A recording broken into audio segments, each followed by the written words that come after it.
Felifan ai a video ron viral chiam maya kan hmu veka kan ria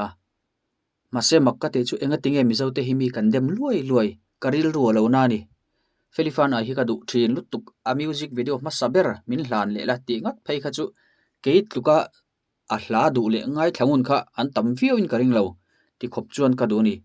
a ongai no be tak zai thiam ram chuak thar om chuna ha chuan ka du ber pol ani hialani mase ti hian a chet na aron omta a no pangte te in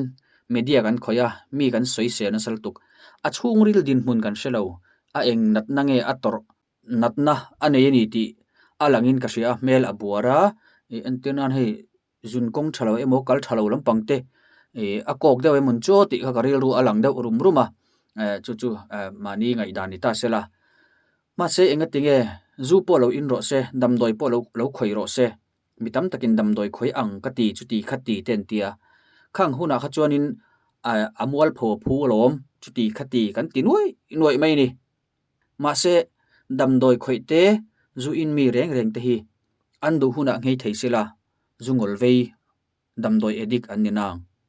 ti khop khana ron mual phowa ma se enga tinge kan dem luai mai le mishing ta din mun hi tu ma har sat na tok lo mishing kan lo ama pon ran soi kha har sat na te kan tok ve mishing hianin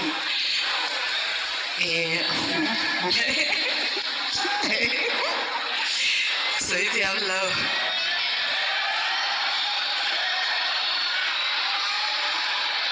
a cheber lo thleng ta sela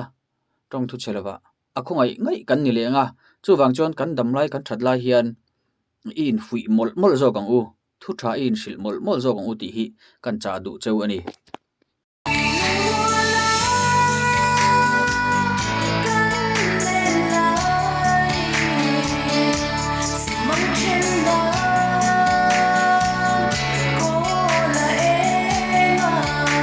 tuna a video viral kha thlir vele lok te ang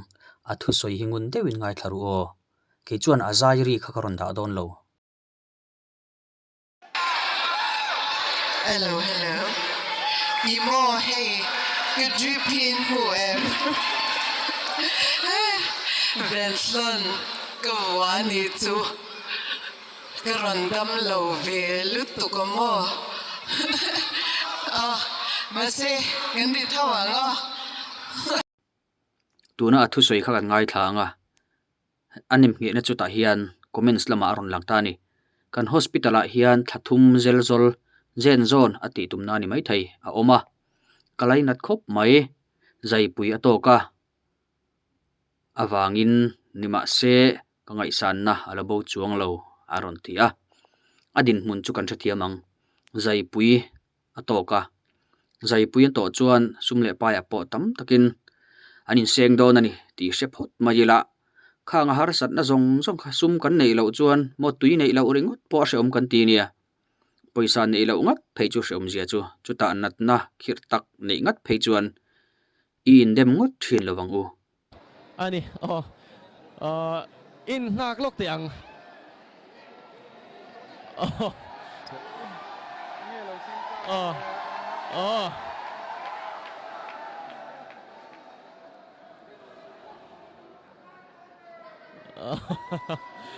okay in khel kan ngai lu ani kan player se hi kan ngai sang he charity match hi kan troi om tha kan in pek na video kan thlir zo chi a kha kharon viral chu ni a commentator tong kama moi khop maya aron thup moi thiama ti chuan mishing te hian chet na kan nei theu to ang karin danin nei lo kan lo mi lawang then chu ni cha thak te ania then chu mol phau thak te poni mai thei